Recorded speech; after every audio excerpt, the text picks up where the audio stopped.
Hello everybody, we're back at the storage unit once again and ready to show off some more comics. Some great ones this time. Look at this, the Hulk. Everybody's been waiting for this one, right? Let's have a look. And this one we start off with Hulk 165, based on the 20-cent price tag. I'll assume this is from the early 70s, probably 1971 or 1972, somewhere in there. Pretty cool. And we have a bunch of from this era. There's 166 and 168 featuring Harpy. Harpy? That's the name of the character. 169. Not to be confused with Bryce Harper, of course. Probably not. That's 174. And some of you may be wondering, 176 as we get closer to 181. What's going to happen then? 177. Pretty cool. That's got Adam Warlock in it, and so does this one, 178. So those are pretty good issues. And of course, What's Adam Warlock, a wizard? Yeah, I think he's kind of a celestial being. I'm not really entirely sure what his deal is, but there's Hulk 189, which means that we went from 178 to 189, pretty much skipping over the 180s entirely. And there's a big reason for that. 180, 181, and 182 feature the first appearance of Wolverine. So, you know, not exactly your issue that you find lying around. So there's Hulk 191. So yeah, from here we go into the, there's a Doc Samson appearance in 193 with this piece missing out of the front cover, which is unfortunate. And now, of course, we jump to 234 for some reason. I think I have other numbered Hulks in that lower realm, but they just don't appear to be in this box. But so this is Hulk 234, and I think around this time Bill Mantlo may have been writing, but here's Hulk versus Machine Man, and there he is again. And this is Hulk 239, 240. So I'm gonna have a bunch here: 241, 242. So I have a pretty good run here: 243, 44. Here's skip over to 251.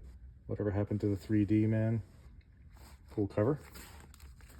And then there's 252, 259. I'm more erratic here than I thought I would be. That's the Soviet super soldiers. And 261, which is one of my favorite issues of this era. It's Hulk versus the Absorbing Man, and it takes place on Easter Island. It's just a really, really cool story. I see the Moai, yeah. Mm-hmm. It's a very cool story, and you know, it's a one of those. It Looks like it would be cool based on the cover art. Yeah, it's a single issue, you know, story, and you know, you could just read it without having read any of the previous issues and still get a good story out of it. So, and so there's 262. So 263, I think I have a pretty good run starting here. There's 264, 265. Multiple copies of that. There's 266, 267, and there's 268. And then this is 269, which is, I think, around this time in the story. There's 270, and then 271, of course, I don't have because that has the first appearance of Rocket Raccoon in it. So, oh yeah, that would be that's another one that's not easy to find. 276 features the UFOs, which are kind of like a Fantastic Four thing, but they're evil and villains, and they're pretty cool how they are portrayed, like an evil Fantastic Four. And then 279. Did they ever fight the Fantastic Four? I don't think they did. Kind of a mistake there, but this is around the time. Or at least a missed opportunity. Yeah, that the Hulk actually gained Bruce Banner's intelligence for a time. So for a couple of issues. Is that where they got that from in Endgame? Maybe. For 20 or so issues, Hulk had Bruce Banner's intelligence, and so this is what acceptance feels like. No more Hulk smash and all that kind of stuff. So they kind of explored that concept of if both of those characteristics could be melded together, and of course it wasn't to last. Eventually they wound up undoing that, but there were some fun adventures in the meantime. And there's MODOK. Yeah, MODOK. A giant floating chicken egg with a face. And there's Dragon Lord, I think is his name. And of course now, if I had all the issues, which I wish I did, you can see in the corner boxes they change. Like here he is dropping a chemical mix. and in this one he's pouring the chemicals.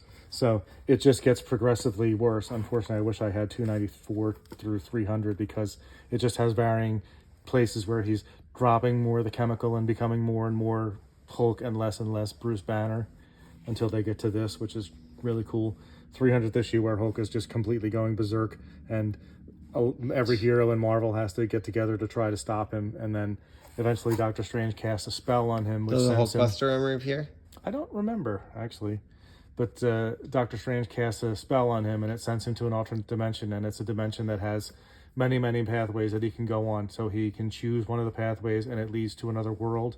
And then when he goes to that world, if he decides he's happy in the world, he can stay there, and that's that. Or if he's unhappy with the world, then he will register his boredom or disenchantment with the world, and the spell will trigger him back to the beginning of the pathway, and he can choose another pathway. So the issues after 300 are several issues where he's doing that, and this is 311.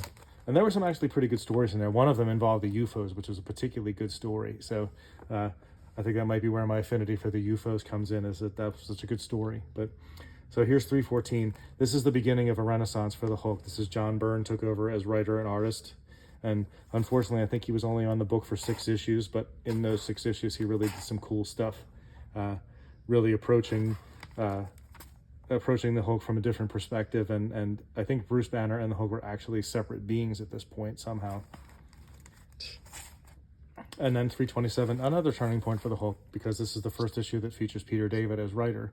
And after this issue, he went on till Hulk 447 or something like that. So he had a 100+ run of issues on the Hulk, and they were all excellent and really, really helped to redefine the character into what we know of the Hulk today. That's still 327.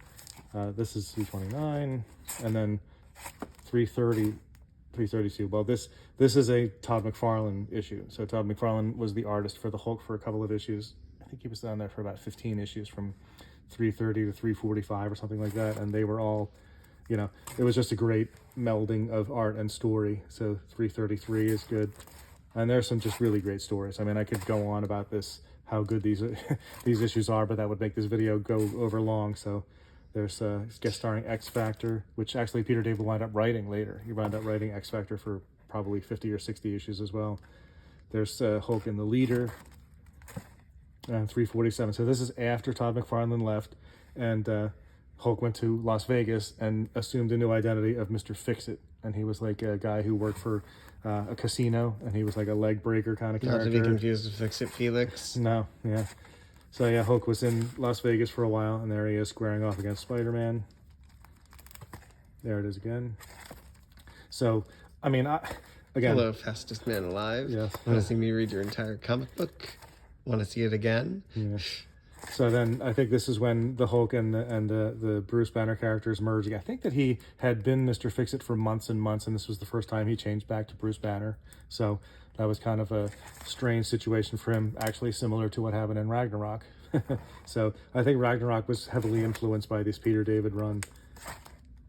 So yeah, there's all sorts of cool stuff. Like, again, now the Hulk has intelligence in these issues, but his intelligence is that of the Gray Hulk as opposed to Bruce Banner's intelligence.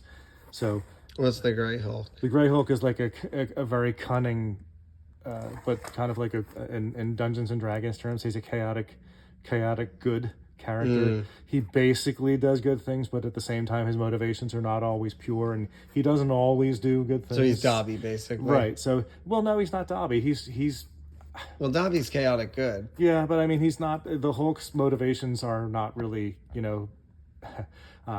pure and motivated by helping people. He pretty much does for himself, but at the same time, if he has a chance to help people, then he will. But, he's kind of, always looking out for himself. So, it's an interesting thing.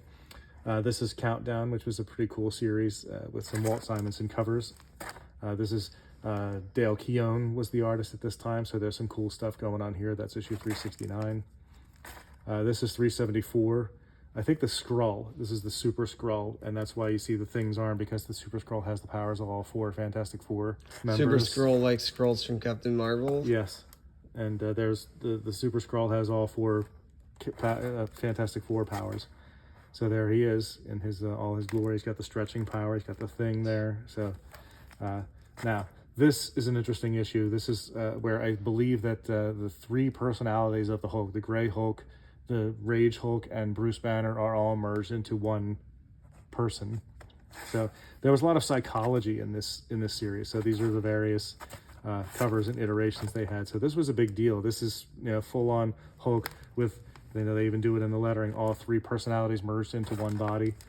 So they were always trying to do innovative things with the Hulk. This was the Hulk versus the Abomination, and in this story, for some reason I can't remember why, he was 6 inches tall. So, but he was still the Hulk. So the Abomination is over 6 feet tall. The Hulk is under 6 inches, and so there's the Hulk standing on his shoulder yelling at him. It's just a pretty funny story going on. That's one thing I always give. Peter David was always funny. So, but this is 385. So now we're going into the Hulk nearing the 400s. So I'm going to speed up a little bit because, you know, again, I could go on and on about how great this is, but I want to see if you can show you as many as I can. 391, 392. This is 393, which is the 30th anniversary of the Hulk. And he started with issue 102 in 1968 because he was in Tales to Astonish, I believe, and then they just took over the numbering for the Hulk. So Hulk's first issue technically was 102, but, you know, it was carried over from a different title. And this is Hulk 395, which features a Punisher guest appearance, which is really great. Punisher's guest appearances were always a special treat in Marvel. I never liked him as a solo character, but I always loved his guest appearances. So this is 397 and 398 leading up to issue 400, you know, landmark issue. So they made a big deal out of that. Cool cover. Got a bunch of those. And, you know, this is 401, 402. So it's, you know, it just goes on. So 404, 406, this 410. So then I think around this time, Hulk had gotten involved with a group called, wow, I can't remember what they were called. But there was a character named Agamemnon who was the leader of the group. I can't remember what they were called. This is Rick and Marlowe's stag party before he was to be married. And there's a funny story there. Marlowe was a character that the Hulk had met when he was Mr. Fix-It in Las Vegas, and then he wound up she wound up getting together with Rick Jones. So It was Rick Jones. he was an original sidekick of the Hulk back in the 60s, and then Jim Wilson, this guy, was the second sidekick to the Hulk, and that took place in the mid 70s after Rick Jones. I didn't know the Hulk even had a sidekick. Yeah, it was kind of like a kid that they always kind of had with the Hulk, and in this issue is the fate of Rick Jones, of Rick, not Rick Jones. This is Jim Wilson, who was, you know, and you can see the AIDS flag there. So that's kind of, it's a story about a public awareness story, more or less. Really good story. So that's yep. I wish I could remember what they were called. The Pantheon, maybe. Anyway, so he was involved with this group, and they would go around and you know, do tasks around the world and you know, be on these missions, kind of like Shield, but on a different, higher level. So now we're nearing the end of the Peter David run. This is Hulk 439, I think. That's 444, so that's a crossover with Onslaught and the X-Men. This is 447, which I believe they're saying is a bold new chapter in the Green Goliath life, which might mean that's the issue where Peter David has left. So these issues here are post Peter David. I think it was 445 or 446, but you know, and you know, I've got the issues, but it wasn't quite the same for me. That's 454. So here we are nearing the end. Apocalypse, which was in X-Men, Mr. Hyde, and then there are the annuals. So we have 467 was the last Hulk by Peter David. This is a really great issue, a really great finale for the series.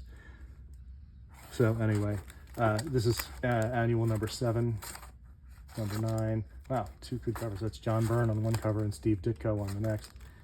So there's another Hulk annual. That's 12. That's 24. That's annual 2000. It's Hulk versus Quasimodo. And then, oh, this is great too. Future Imperfect with art by George Perez. Another story that Peter David did with George Perez art. Fantastic. Great stuff. Anyway, that's it for Hulk. I think I'm getting close to time here, so I will call it a day, but just in time. So that was a run through Hulk. If you want any of those issues or are interested, please let me know using comments below or contact me via eBay, which is linked. So thank you for watching and have a nice day.